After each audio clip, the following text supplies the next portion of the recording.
Time is short. What is your life? It's even a vapor that appeareth for a little time and then vanisheth away.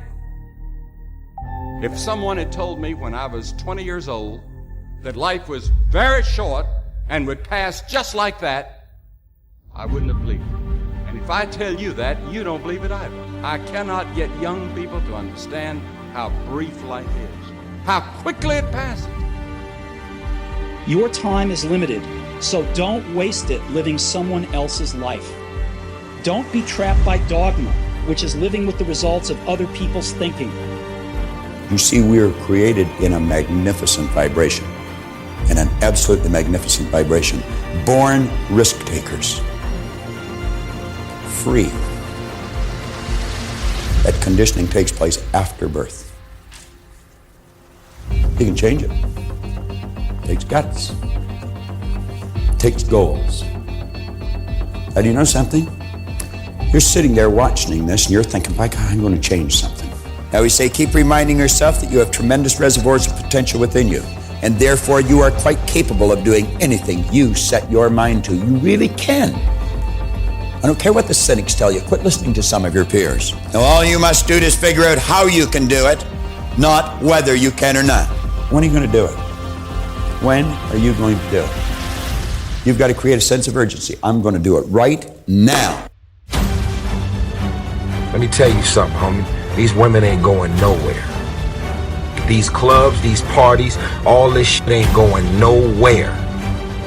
The more weird you are is a reflection of how committed you are to focusing on your shit, molding and shaping and developing your ideas and your craft so that when it's time for you to make your rounds, you gon' fly.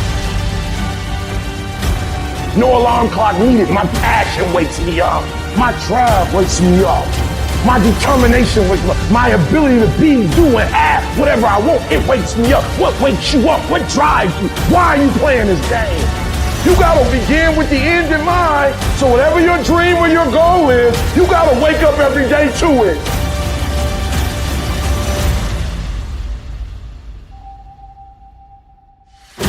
You still got work to do.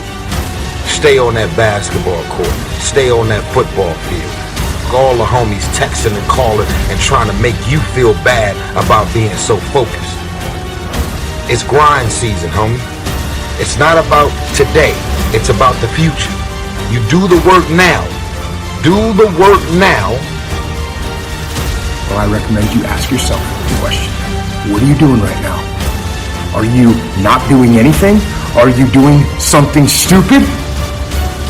Or are you making progress? What are you doing right now? I'll tell you what you should be doing. It's Monday! You should be getting after it. Have a good one, y'all. Go get some. Out.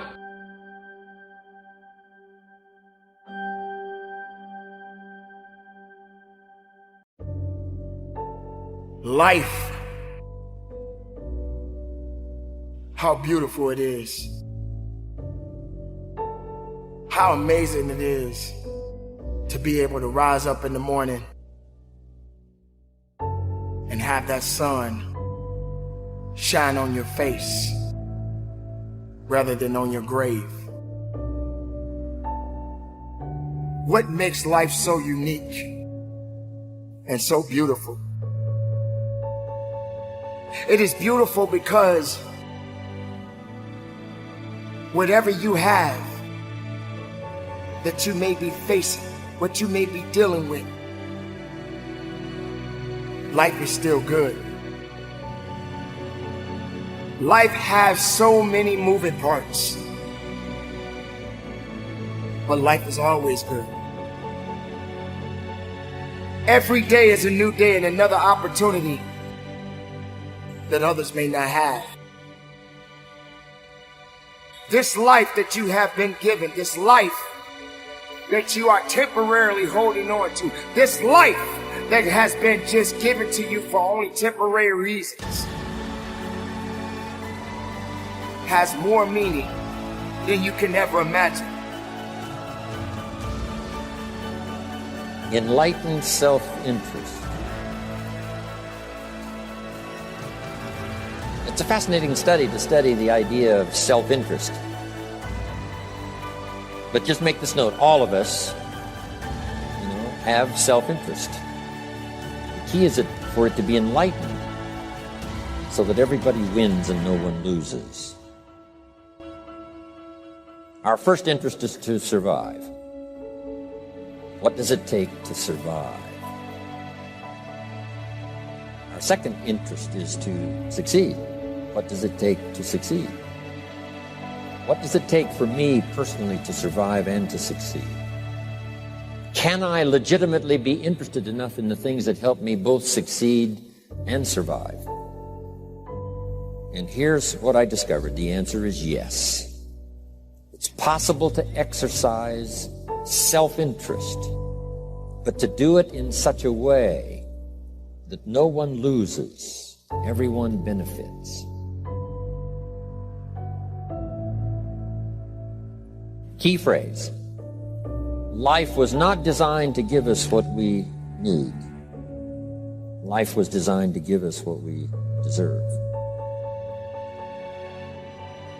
We do not reap a harvest in the fall because we need it. We reap a harvest in the fall because we deserve it. Not necessarily from a moral standpoint.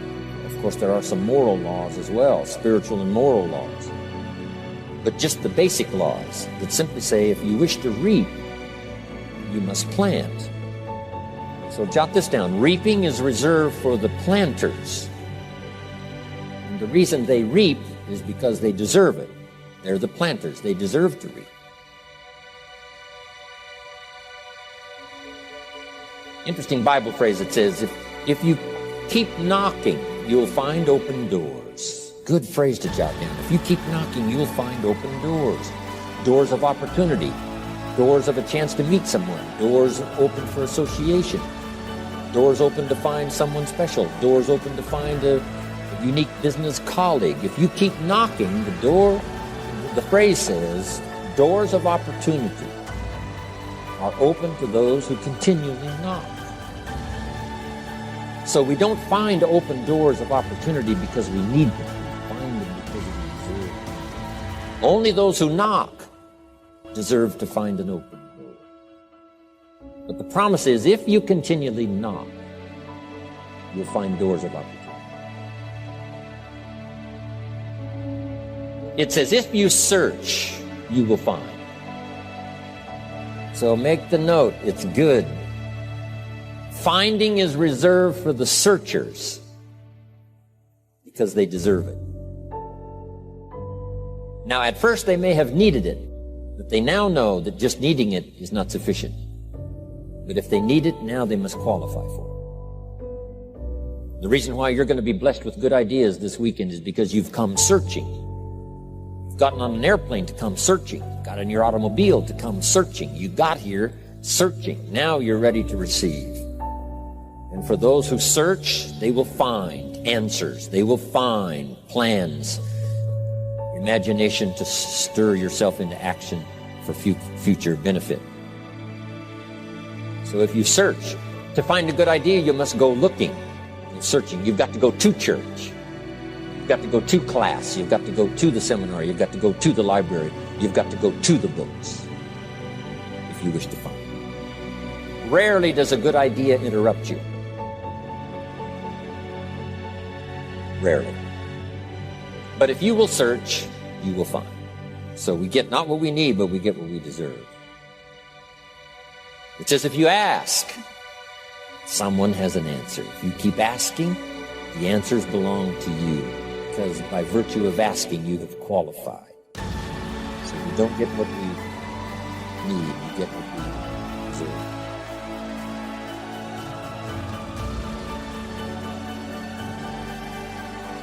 People ask what the meaning of life is, and it seems to me that meaning is proportionate to the adoption of responsibility. You know, like, let's say you have a little sister who's like 3, and you're going to take care of her. Like, questioning whether that's a good idea just seems stupid. You know what I mean? It just doesn't seem like the right kind of question. It's like, well, obviously, self-evidently, let's say, that's what you do. And Do you find it meaningful? It's like probably, you know, interacting with a little kid. When I had little kids, you know, when they were like 2 or under, we took them out to see their relatives, and they were older people, and you know, they watched that 2-year-old like it was a fire. You know, every second that little kid was in the room, every single adult was focused on him or her. That's something that people attend to, and that's a source of meaning. And what else is meaningful? Well, your family relationships are meaningful to you, and maybe the responsibility that you adopt as a friend, that seems meaningful. Maybe your decision to pursue a particular career and be of some utility in society, you know, part of that's governed by your desire to establish some security and get ahead. It's fine, but you're also playing an integral role in the maintenance of the structure that supports you. And my observation has been that in my clinical practice is that people just have a hell of a time if they don't slot in somewhere, you know. You know, you think, I gotta go to work at 9 in the morning, and you know, I've got this rigid schedule. It's like, it's probably a good idea to be grateful for that, because what I've noticed is that if people pull out from those externally scaffolded systems, they drift. They get depressed, they get anxious, they don't know what to do with themselves. You know, they're kind of like sled dogs with no sled. And we're kind of like sled dogs, as far as I can tell, beasts of burden. Like, we need a load, man. We need a load. And the question is, what sort of load do you need?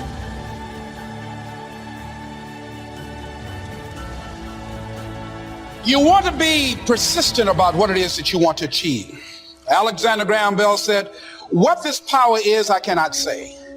All I know is that it exists, and it becomes available only when a man or a woman is in that state of mind in which he or she knows exactly what he or she wants and is fully determined not to quit until they find it.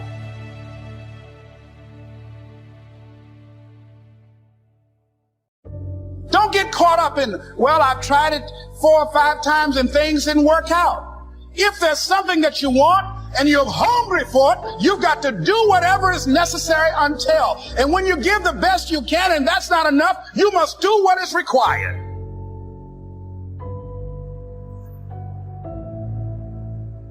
And don't give up on yourself.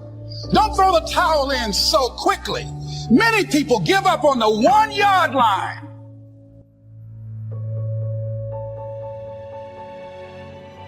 Do whatever is required. Just go out there.